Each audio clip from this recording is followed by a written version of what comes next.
Magandang umaga po sa inyo mga boss, mga kabayan. Good morning, good morning. Nandito po tayo ngayon sa bayan ng Hail. Kalahati pa po sa Riyadh, mga 9 hours to 10 hours po papunta ng bayan ng Riyadh. Dito na po kami sa Hail. Yan po ang pagsikat ni Haring Araw naman. Dito po kami ngayon sa restaurant upang mag-breakfast, mag-almusal, mag-chai muna, magtinapay, kung ano man po pwede kayo dyan sa restaurant. Dyan po yung restaurant na yan.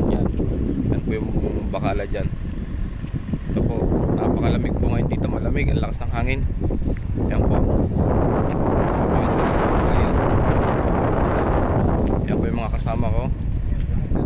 Yan po yung andun po yung bus sa likod namin. Ito po yung pagsikat ni Haring.